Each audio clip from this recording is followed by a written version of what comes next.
Sincere apologies for the delay. It's the news at noon. In the news, federal government says mines and steel revenue generation capacity grows by 89% in 6 years. Chairman NUJ Akwa Ibom State Branch Amos Etuk seeks governmental remedies for victims of crimes against media workers as International Day to End Impunity for Crimes Against Journalists is commemorated today. Traders in Unio Town campus expressed joy over resumption of school after 8-month strike by ASU. On the forums in Netherlands tells China to close police stations. In sports, Bayern Munich gets maximum 18 points with win over Inter Milan. Details coming up shortly.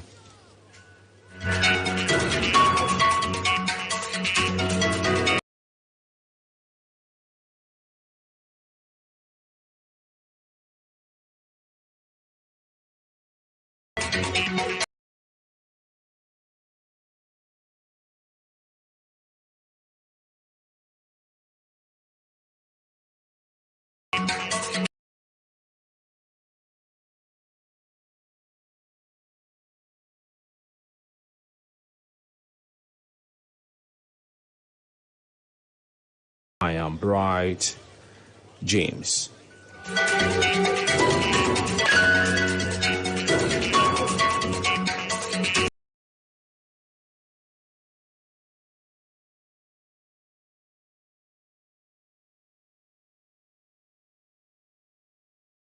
By 89% in 6 years, despite insecurity challenges.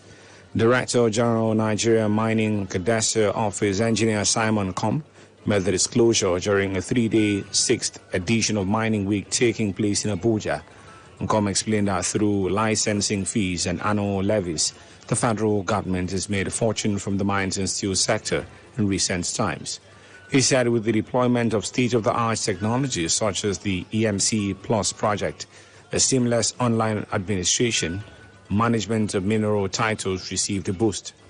Kom stated that it will enable investors, both local and international, to register online at the very comfort of their homes using any of the home devices without the need to travel down to Nigeria, and the local investors will have to tender issues at the zonal office of their states. In the meantime, the federal government has said that President Muhammadu Buhari will stand by the deployment of the Bimodal Voters Accreditation System (BVAS) for credible, fair and transparent elections in 2023. This was disclosed by the Special Advisor on Media and Publicity to the President, Femi Adesina, while delivering his goodwill message at the 2022 International Day to End Impunity for Crimes Against Journalists. Adesina was reacting to the recent alarm raised by some civil society organizations and the spokesperson of the Coalition of United Political Parties, Ikenga Ogochiria, about plans by some political actors to remove the Independent National Electoral Commission's chairman, Mahmoud Yakubu, through the National Assembly and also deactivate BVAS from being used in the 2023 election and ultimately stop electronic transmission of results.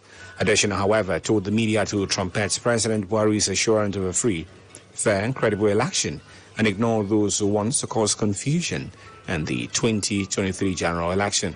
Meanwhile, while speaking at the same event, the Attorney General of the Federation and Minister of Justice, Abubakar Malami, said that Buhari's government was committed to ending undemocratic and uncultured activities in the country. Away from that, the Economic Community of West African States Center for Renewable and Energy Efficiency, ECREE, has reaffirmed its commitment to ensuring sustainable energy across the ECOWAS member states by 2030. The Executive Director, ECREE, Francis Simpore, made this known in Abuja during the closing ceremony of the 7th edition of ECOWAS Sustainable Energy Forum, ESEV 2022. Reports say that the 7th edition of the forum by ECREE is organized in collaboration with Nigeria's Ministry of Power. The director said the agency was reaffirming its commitment to ensuring the sustainability of renewable energy by bringing together key stakeholders in the energy sector to discuss and provide solutions to the energy challenges in member states. According to Simpore, the ECOWAS Commission specialized energy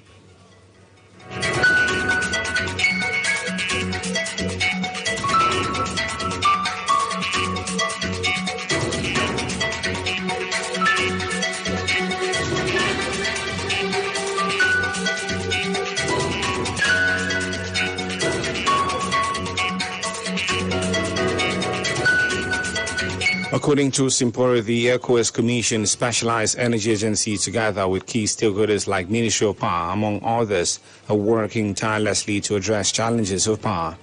Also speaking, the Nigeria's Minister of Power, Malam Abubakar Aliyu, in his closing remarks expressed his appreciation to the ECOWAS Commission for hosting ESEF in Nigeria, while noting that the importance of energy to human development could not be overemphasized. On court matters now, the Federal High Court of Nigeria has constituted a special task force of judges to swiftly hear and determine all pre-election cases before it. A circular issued by the Chief Judge of the Court, the Honorable Justice John Tahemba Soho, released in Abuja, said that the task force became necessary to designate a team of judges following the large volume of pre-election suits that have flooded the court. According to the circular, judges who are members of the task force will suspend all regular cases in their respective courts due to the urgency of the electoral cases, which are time-bound. A statement by the Assistant Director of Information of the Courts, Dr. Catherine O.B. Christopher, indicated that Justice Soho further stated that the judges will have 4 weeks within which to dispose of the pre-election cases.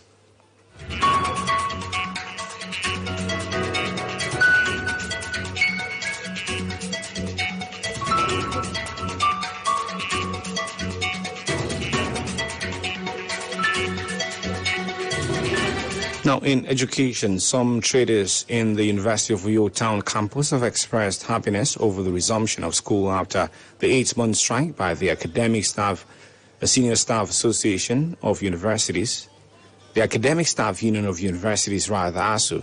They also showed gratitude to God for helping them throughout the period they stayed at home.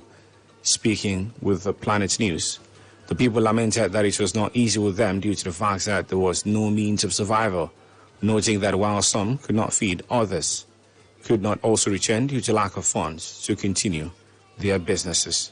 As you can look at, you have scanty students. Students are not in class. This is not really helping students. It's delaying us when the strike comes. End of day costs for you. End up being 5 years. It's not really helping. I just like or enjoy this ongoing strike because it's going to really affect us and it's going to affect lecturers.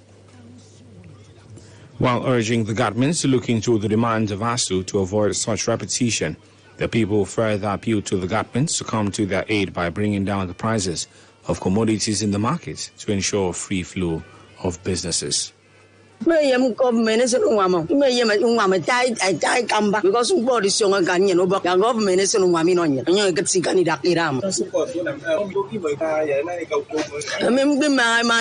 strike about because of my financial my new royal fin made a because of Indian boy get some strike. I'm same lecturer or I'm my Uber. You mamma fund. I know some women on my In a separate development, Staff Mini Group honors of Plans Radio, Spectrum Television, and Tangsio FM yesterday commemorated its 1-year anniversary since the official commencement of Spectrum Television's full transmission, which first went live on November 1st, 2021. Spectrum Television, currently broadcast on StarTimes Channel 136, is the first privately owned cable television station in the Aqua Cross region, offering viewers a mix of news, talk, politics, sports, entertainment, and lifestyle programs from the beautiful hills of Ibiakoran, Akwa Ibom State. With a vision to be the preferred choice for great content, unbiased and engaging stories that ultimately fulfill the deep-rooted obligation of unraveling the truth and empowering the citizenry.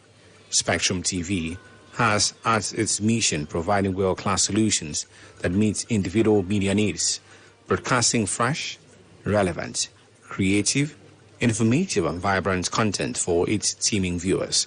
The station further aims to build a strong financial base with which it can sustainably empower and invest in people, encourage content production, cutting-edge technology, promote inclusion and progress in its local communities, while inspiring better lives in its private primary markets and society at large. With help from its world-class facilities and staff, the station further aims at becoming an active player in the socio-political, cultural, and economic ecosystem of its operating market, opening up the space for creative skills and tech innovation that will empower interested people for the future.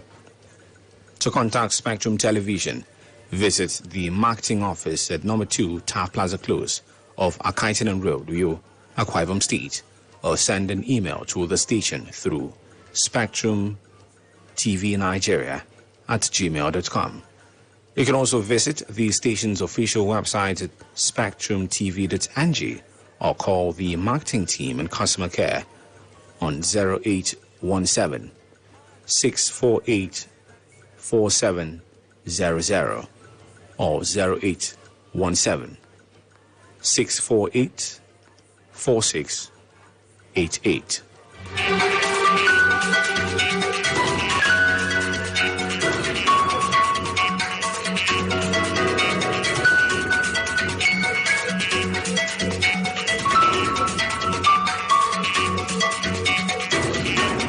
Elsewhere, as the International Day to End Impunity for Crimes Against Journalists is commemorated today with the theme, Protecting the Media to Protect Democracy. The need to respect the rights of every media worker has been underscored, with a call on media personnel to continually hold the government accountable in all the activities, especially as the 2023 elections in Nigeria draws near. Speaking with Planet News, the chairman, Nigeria Union of Journalists NUJ, Akwa Ibom State Branch, Emosetu, sought governmental remedies for victims of crimes against journalists and media workers. The state's NUJ helmsman sought that the media must build confidence and trust in the society while judiciously discharging its constitutional duties. He urged the government to ensure the enablement of true freedom of the press to exercise its watchdog status, especially during and after the 2023 elections in the country. The United Nations General Assembly proclaimed 2nd November as the International Day to End Impunity for Crimes Against Journalists. The resolution urged member states to implement definite measures countering the present culture of impunity. The date was chosen in commemoration of the assassination of 2 French journalists in Mali on the 2nd of November, 2013. You're listening to the news on Planet Radio, 101.1 FM. Let's take a breather and then bring more stories from our foreign, sports, and entertainment scenes. Do stay with us. Locked in core values. Planet 101.1 FM, Luyo.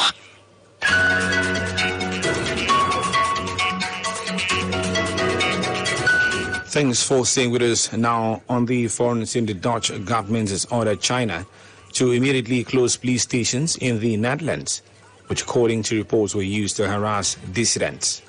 Reports say that the police posts in Amsterdam and Rotterdam, purportedly to offer diplomatic assistance, had not been declared to the Netherlands government. The reports followed an investigation by Spanish-based NGO Safeguard Defenders in September, which said China had set up 54 overseas police centers around the world, including the 2 in the Netherlands. According to Dutch Foreign Minister Wopke Hoekstra on Twitter, the ministry informed the Chinese ambassador that the stations must close immediately because no permission was sought from the Netherlands from the stations. He said that the ministry had asked the ambassador for clarification on the stations and was investigating the post activities.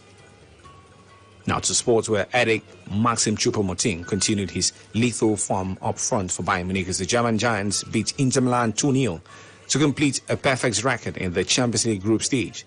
Choupo-Moting scored for the 6th game in a row with a brilliant long-range strike in his second half to hand the Bavarian Giants a comfortable win in Munich.